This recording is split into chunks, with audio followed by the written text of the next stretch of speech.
Hello, everyone, and welcome to the Real Influencers Project. I'm your host, Craig Reynolds, and with me today is national champion, entrepreneur, dedicated father and husband, the legendary Barry McManus. Barry, welcome to the Real Influencers Project. How are you?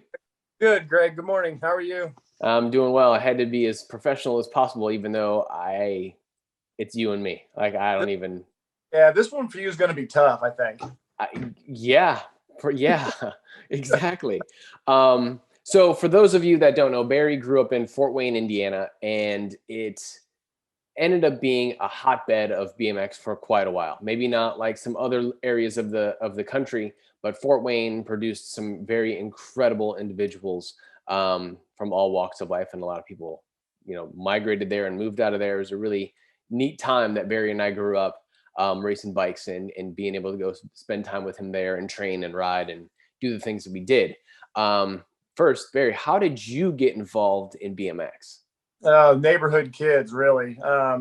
So there was 4 or 5 guys in my neighborhood that rode and raced. And at the time, I rode with them and did all that stuff, everything you do in your local neighborhood. But my mom at the time would not let me race at all, 0. So it was probably 2 or 3 years that those kids, my friends, had raced, and I couldn't go. So finally, in October of the last race of the year in '83, she finally let me go with one of my buddies. So I raced a beginner class, and that was pretty much the start of it. But it wasn't until the next spring that she actually went with me, and then from then on, she was hooked as well. So was it at the track that was in Fort Wayne? The same one. Same one. Yep. Is that track still there? No, you'd be able to tell it was a BMX track at one time, but it's a really pretty city park now. Greenway. Yeah. Nice. Well, it'd be even better to have a BMX track there now. If there's a greenway going through it, that'd be awesome. Yeah, no kidding. So that was in '83. I started in '81.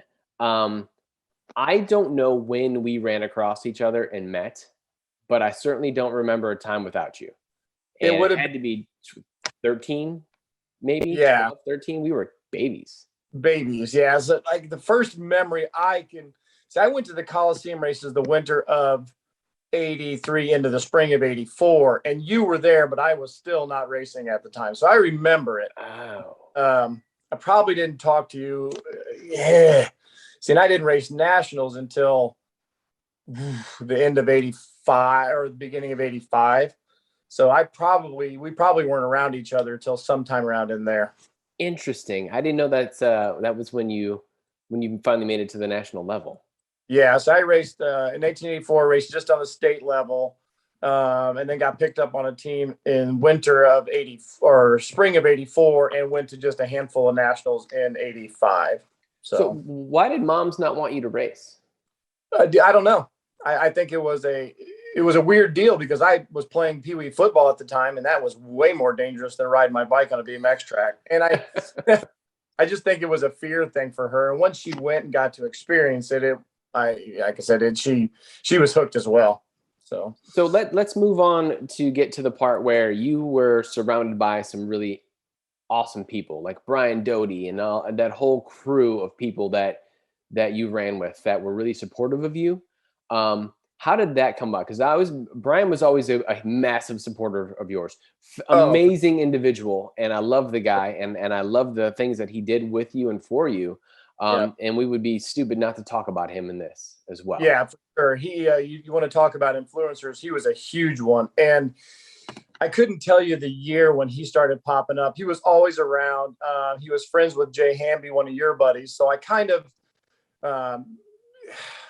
started running around the same group that he did. Those guys were way older. You got him and Amando Hopkins and Joe Pickney, and all those guys were already super good when I started kind of palling around with them. And then it was probably a year after I was racing, I realized that Amando just lived one neighborhood over from me. So I started running around with him, and then got to be friends with Brian Doty. But Brian was a lot older than we were, and it was a little weird for my mom to see me hanging around with him. So it was kind of I don't want to say a love-hate relationship, but it took a while for that relationship to fester. And he I couldn't even tell you what age I was when he really started seeing something in me that nobody else did at the time, and just really started mentoring me. He taught me how to be a good bike mechanic. He taught me that the gate start was super important. And as we grew up, he didn't race a lot, but he was around a lot. So he was just amazing. So when I started really kind of blossoming, he really kind of took over as a role model and a mentor as far as teaching me the things that I needed to do. Like I said, he saw things in me that still amaze me to this day. So yeah, he was a huge influence on my early and all the way through my career. He was only around till probably 90 or 91 before he went back to playing professional football. Yeah, he was a solid dude. That's for sure. No doubt, solid dude. Like I said, he was probably, as far as racing goes, was probably my biggest influencer when I was younger. Yeah. We've never really talked about this part. But I think we've glossed it a little bit. You lost your dad at an early age. And I think you told me when you were 8. And you said he was in the Air Force? Yeah, no, he was in the Army. He was in the Army. Yeah. Gotcha. So he was I still got his sharpshooter's medal from the Army. Yeah, pretty crazy. Yeah. What happened? How did he pass? So he was a heavy smoker. He grew up on the south side of Chicago. That's my guy right there, dude. Yeah. Yep. Right. Yep. So he was a huge Cubs fan, and he was in the hospital. It was in July. He was in the hospital. Got out that day. We went and picked him up, came home. We were watching the Cubs game. I went out to ride my bike, and by the time I got back, he was gone. Had a heart attack in our living room watching the Cubs game. Ah, dude, I had no idea. Yeah. So after that, it was just my mom and I. My mom never remarried. She was a school teacher and totally devoted to that and to me. And she just never remarried. I don't think she ever really dated. I mean, I was too young. I would have no idea if she did or not. But yeah, she was a rock. And then she ended up passing away just 5 weeks before my wedding, when you were at the X Games that year. Yeah, that sucked. I hated that call. I hated the fact that I wasn't able to come and attend, because that's all right. Mom's was big, important part of my time too. For sure. Just like your parents were to me too. Those racing families, man, somebody's parents had to take care of you. Whether it was my mom taking care of you or your parents taking care of me or somebody. There always had to be somebody there that could look after our dum-dums. Someone had to, right? Breaking all kinds of stuff, sitting in the pits, breaking chairs. Right. Great. Yeah. No kidding. Wonderful. That was nice. You guys still owe me chairs. So let's get on with it. Your amateur career took off pretty fast. Became national champion. You used to crush it on the cruiser. We grew up with a really tough age group with a lot of really, really strong, fast dudes. And there was always a time when people were out to get Barry because Barry was so big and fast, and people wanted to beat you, right? Yep. That's no doubt. Yeah. What was it like being on that side of it, right? I mean, everyone wants to beat everybody, right? There's no question. But some people had a bigger target on their back than others. And I always felt that people wanted to beat you because you were so big and fast. Right. Yeah. My amateur career, as great as it was really tough. Our class was deep. We had a huge disadvantage because 5 months out of the year, we couldn't ride outside. So to say that I had a chip on my shoulder a lot was pretty true. What's funny about it is, I mean, you lived it. I was one of the most hated dudes out there. And it wasn't because I was that good. It was because I was that ruthless. Well, and here's the thing. And I want to clarify something. And I hate to say the word hated. Sure. But there's definitely, like I said, people had a target on you for sure. Right. Because of the way that you rode. You'd cut people off out of the gate. You put them over the berm. I mean, it's part of BMX. It's part of the deal when you're on a bike. But I don't think what people understand is how nice, how careless you are when it comes to other people and supporting other people, how devoted you are as a friend and just a good person. And I don't think people got to see that part of you because Well, not a lot of people did, because I didn't share that with a lot of people. I kept my circle pretty close. But when I yeah, no started, shit, man. Every once in a while, I was like, yo, I'm not even in that circle. That fool, he ain't calling nobody. come on. Yeah. So when my career really took off, midsummer in 1987, I got put on to free agent in March of 87, and was super excited. It was my first factory ride. I thought it was all going to be glam and glitz, and it was just cool. And what I found out very quickly is that it wasn't as cool as I thought it was going to be, because those guys, you had the West Coast guys, and you had a few of us on the East Coast, myself, Doug Zimmer, and a couple other guys that ended up just being on a B team, basically, with the factory gear, so they free agent put Kenny on the team, Kenny May, halfway through the year, in the beginning of the year. So that summer, I went on tour with them for 2 weeks, and it was terrible. I hated it. They just weren't my people. And I remember we were doing clinics in Indianapolis one week, and I got through like Monday or Tuesday and called my mom and said, I can't do this anymore. Please come and get me. And she did. And then kind of once I went home from that and talked to Brian Doty about it, he realized that I was struggling throughout the summer with my racing, because I was so unhappy with the team and how it was, and just how it was represented. So my mom at that time took over. I still did I raced through free agent throughout the end of the year, but we went back to the starting point. Brian sat me down and said, dude, this isn't for you, but you made this commitment. This is what you're going to do. Mom stepped up and she goes, we'll get you to the races. We'll pay for this stuff. Let's just go back to normal. So we did. So like a lot of things on my bike that free agent was co-sponsors of, or this, that, or the other thing that I didn't like, we just went and bought.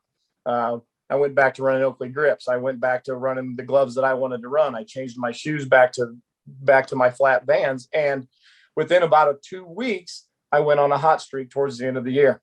Went to the Worlds, made the main, went to North Carolina the weekend after the Worlds and doubled up there, and went into the Grands in like 5th or 6th, but had pretty good points. And at this point in 1987, I was still pretty unknown.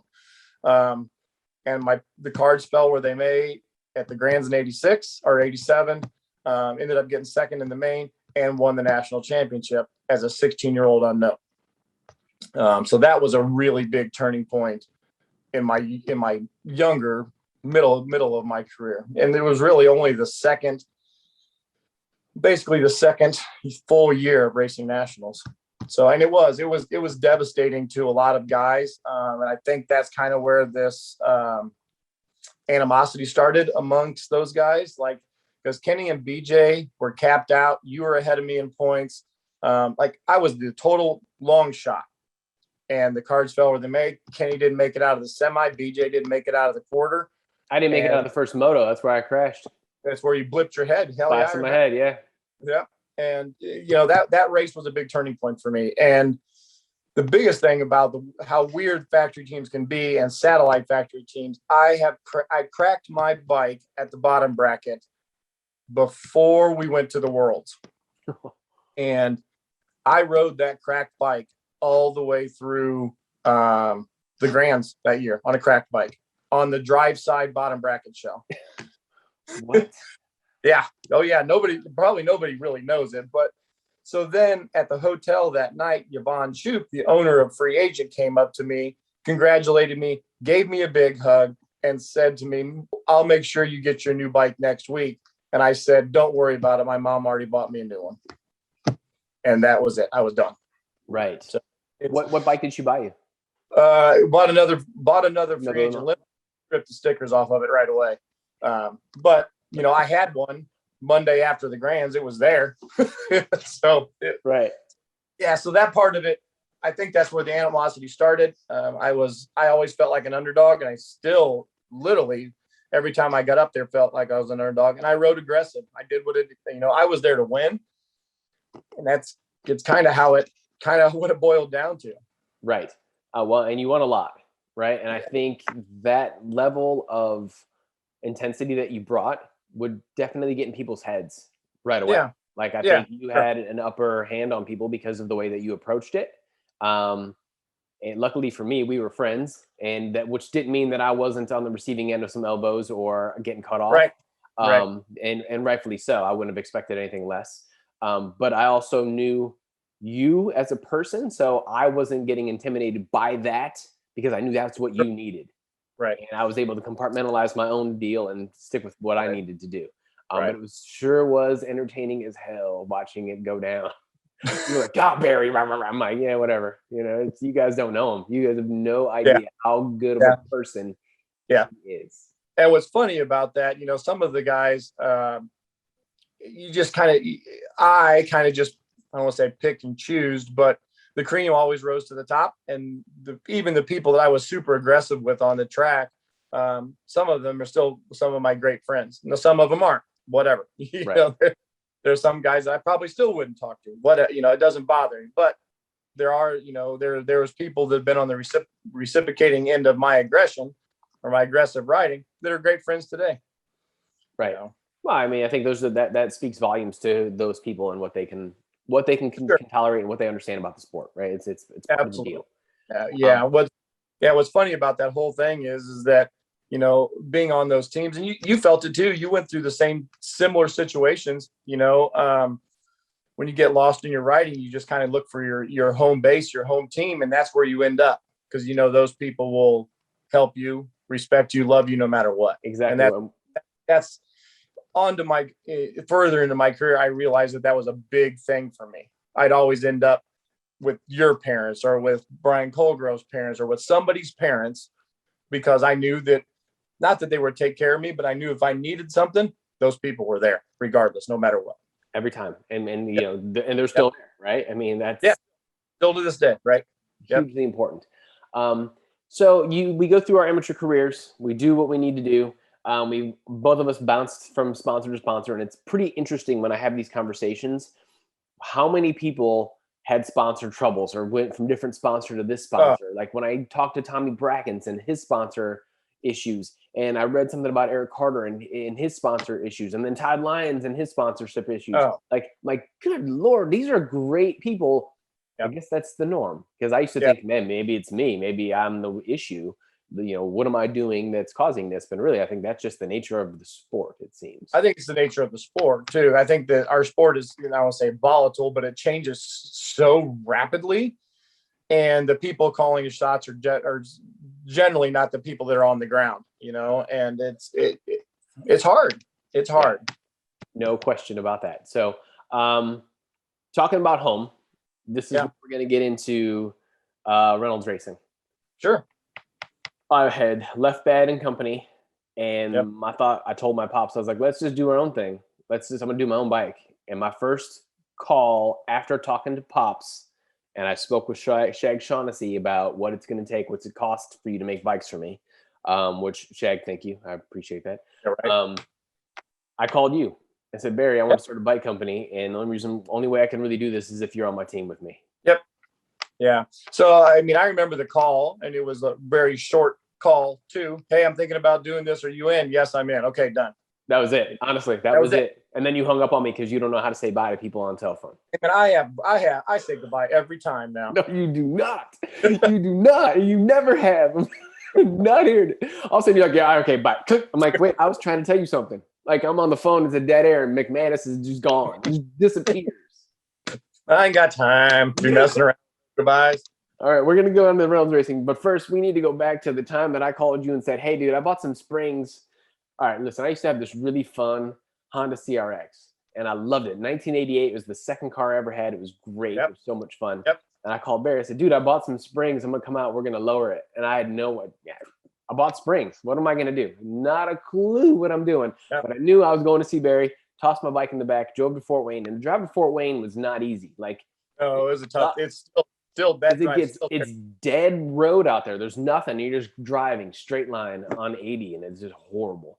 So I get out there, and we just start taking pieces and parts off the damn car because we have no idea what we're doing. But again, it's similar to Reynolds racing. Absolutely clueless, but we're going to do it. Right. We're going to do it because this is what we need to do, and this is going to be fun, and we're going to learn a shit ton of stuff while we're doing it. That was awesome, and it was great that your mom didn't scream at us when we left it on the jack stands and only did the front, and then went for a ride and left the back end up, with everything off of it. That was fantastic. Yeah, it was pretty fun. That's a long story, but that's a good one. Yep. So Reynolds Racing kicks in. I get these bikes made, and I finally get Barry's bike made. Barry, tell me about the geometry of your bike. Your bike was massively long for the time, and I really think it's probably still one of the bigger bikes that has ever. It is. It still is. So I can't remember. I think I was riding. Boy, I think I was on the Bad Company stretch at the time, and that was another Brian Doty thing. Not to digress any, but as I was growing, he kept telling me my bikes were too small. So I went from this tiny Torker 280X to this Cyclecraft that they had made for Doug Jika and made it wrong. I ended up game changer. I grew a little bit again, got on that limo, game changer. And then when that limo broke, I got another one, but very shortly after that, Brian Doty had become friends with Bruce Goying, the guy from Bad. Mm-hmm. And Bruce approached me. I couldn't even tell you where. And he goes, "Hey, I've got this frame that's got a tiny dent in the top tube. If I give it to you, will you race it?" Yeah, sure. And lo and behold, Brian had already made this deal with Bruce Goying before I'd even talked to him. So we went home anyway. So I was riding that Bad, and I rode it for, 2 seasons, I think, before we started Reynolds Racing. And there was parts of that bike that I really liked and parts of that bike that I really didn't care for. So we took the front end of that bike, and I wanted a longer rear end because my wheel was all the way back in the back of the dropout. So that's how the rear end got so long. And then at the time, your dad had convinced both of us to run 190s. He was right. You wanted to make the bottom bracket at 12 inches. Sweet, done. And then we steepened the head tube a little bit, done. So when that first prototype came, I remember you called me and said, "Hey, I got it. I'm coming down in the morning." Cool. So you bring this bike to me raw. We put it together in my garage with hammers and crescent wrenches. The hammer is the best tool in the toolbox. I don't give a shit what anyone says. It scares the parts into working. And we put it together. And I remember we got it to rolling and put the back wheel on, tightened up the chain, and I ripped it down the driveway and ripped this 300-yard long manual without any brakes on it. No brakes. I was like, "Oh shit! Don't loop out. Don't loop out. Just." And that was it. And so peeled it out of the garage, dude. And then I heard the first cranks, like the tires digging in. You went to the hill, you turned around, and you did like a little gate start, and then popped the manual. And I was like, "Yeah, done." Shit, this is pre-time when people didn't run brakes on their bikes and were dope cool. McManus is 100 miles an hour in a manual, no brakes. Right. The bike was. I wasn't going to wait any longer. And it's so that bike changed my career yet again. And it's funny because one of my employees here at the shop went on the search for one just to have one and found one from a guy in Texas. Whoa. That had 990 mounts on the bottom of it. Whoa. Yeah. So after looking at it further, it had a home cooked fork on it. And it's one of my bikes that we gave away to somebody. That is awesome. Yeah. So, so that bike, like I said, was game changer. And we've talked about it before. I think that the designs of those first 2 bikes are coming back around, and they're using ideas that you and I came up with way back when. It's pretty interesting when you look at some of the bikes now and you're like, "Ooh, I know what that, I can see that." And wherever they picked it up from, whether it was from us or from someone else that picked it up from us, or I don't know. I remember Zengoba had a company, and I know those bikes were pretty similar too. Yep. But it was necessary. And I remember talking with Billy Griggs. He was like, "Dude, when I got on that limo, it changed everything. Having a bigger bike that we didn't even think about back in the day made all the difference in the world." And it's like, Unreal how that changed everybody's career. Like that Oh, limo, and then it all branched out from there, which yeah. was pretty cool. Yeah. It changed Whitey Williams' career. I mean, it changed a lot. Josh Henry, when we did the puppy, it changed his Right. career. Right. Changed Co's career when we, convinced him to get on a big one. Right. I'm not saying that we were the greatest engineers of BMX bike ever, but we did some good things. For Did sure. some good, yeah. So that bike changed everything for the latter part of my career. Yeah. So even what's funny is even the 3 generations or 4 generations of bikes that we did, mine never really changed. It was pretty much the same bike. It stayed the same. I know I shortened the front end on mine at one point because I used to run that really short stem. And then when the headset came out, they didn't make a stem that small, Right, because of the diameter of the steer tube. So I had to shorten the frame to accommodate for the longer stem. That's the reason why I did it. Otherwise, I still would run that little teeny little baby DK stem. Yeah, because I think that your bike was the only one that really changed from generation 3 to the generation 4 that were built by Caston. Yep. So. Yep. And those bikes were dope as hell too. Yeah. Heavy, but man, they're good. Yeah. They're still around. People like, I couldn't believe it. Someone sent me a message. I used it for racing and I jumped. I couldn't believe that it lasted. I was like, yo, we didn't make it with anything any super light tubes. Of course it wasn't going to last. No, we had to. We bent so many forks at the ravine. We had to figure out something. God. So the ravine was this really cool trail scene in Fort Wayne, and there was more than one occasion that I showed up and did a run, bent a fork, and had to sit out the rest of the day. What? Yeah. What? That sucked. Dude, that place was mean. Yeah. Fun as hell, though. Really fun. It was good. That place was really fun. All right, so while we're doing Reynolds racing, you're working in Get Wet, and this is how we transition into where you're at now. You were the store manager at a surf shop in the middle of Fort Wayne, Indiana. Get that? Right. So there was 2 of them. We had 2 stores. We had one in Evansville and we had one in Fort Wayne. And at the time, we were pretty well known throughout the country. We did a ton of skateboard stuff. We did a ton of water stuff. We were the biggest Oakley dealer outside of California for a few years. It was a big deal. And when I was managing it and trying to do both, I did it very well for about 3 or 4 years. And then the store kept growing, and it came to the point my mom started getting sick, and it just got harder and harder to stay competitive racing. But also, when you were done, Barry, you were done. It was like you hanging up at the phone. Like you were done. You're like, you just kind of like, I'm not going to announce it. You were just gone. And I was like, I think Barry stopped. I think Barry stopped. I think he's done. Yeah. And I came back and raced one season of Vet Pro in 2005 or something, and did pretty well. But it just, the hardest thing for me is I knew how good I was and how good I wanted to be. And I knew that I couldn't do that anymore, at least not with the time that I had. And I wanted to be top notch, or I didn't want to be at all. And it was a tough decision. But professionally in my working career, it was probably a good move, and it really started to blossom from there. Yeah. So you went from Get Wet to working at the bike shop, right? No. So I went from yes, correct. I went from Get Wet to managing the bike shop in Fort Wayne, and I was there for 4 years or so, and then took a small stint in the motorcycle industry, working for Throttle Jockey in Kokomo. And then ended up, I should back that up. I left the bike shop to work at Sun Ringway here in Warsaw, and then took the job in Kokomo working for Throttle Jockey, and then went from Throttle Jockey back to Get Wet for 2 years. They were really struggling at the time. Kevin needed somebody to kind of get it back up on its feet. So I did, and I was there for it was 2-year commitment, and then I went back to working at Summit City Bikes in Fort Wayne. And how long were you at Summit City, which was a massive bike shop, like huge? Huge.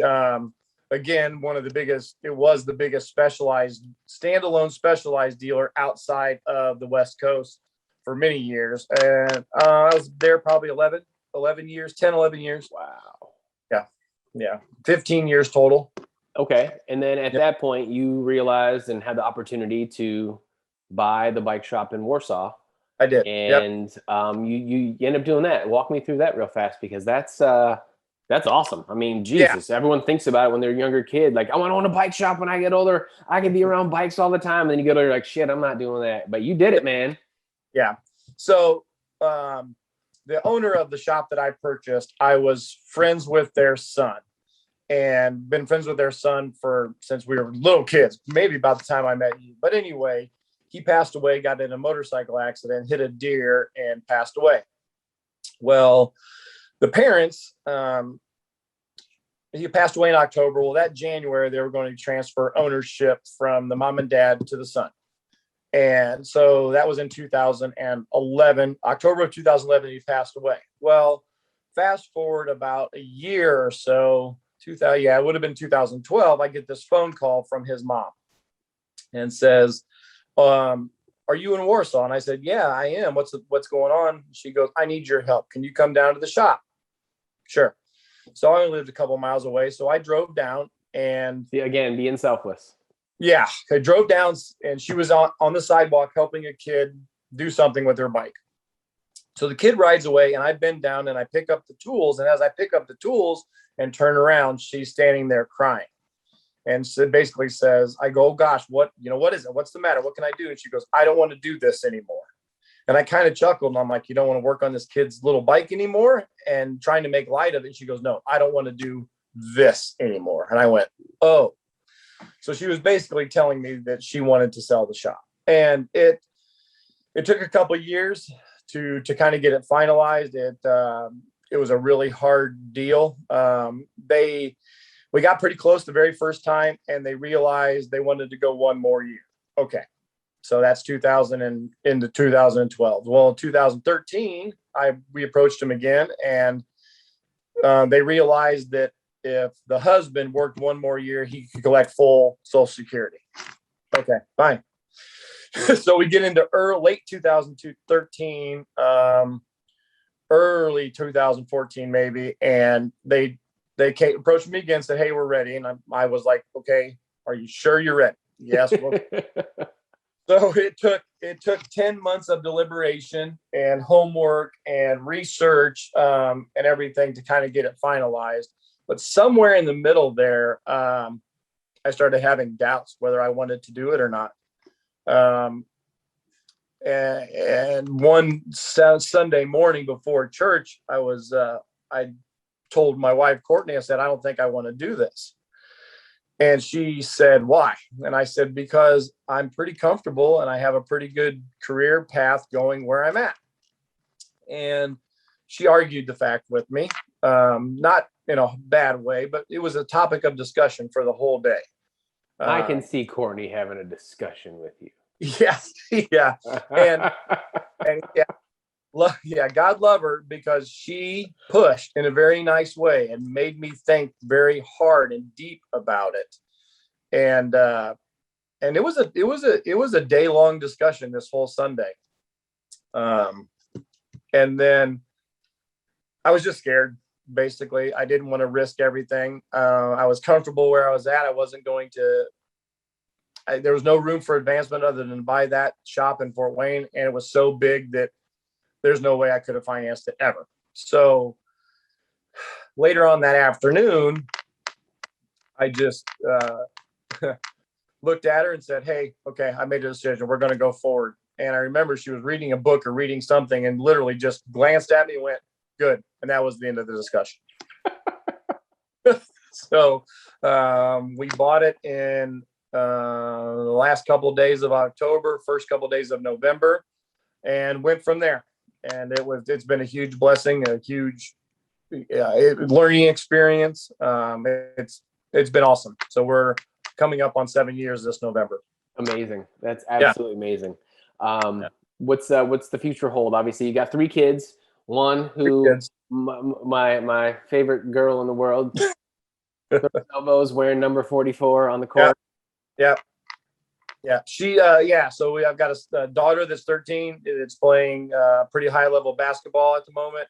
I've got a son that's like 10. what are the odds? Wait, what are the odds that they're going to give her jersey number 44? Like really, what are the odds?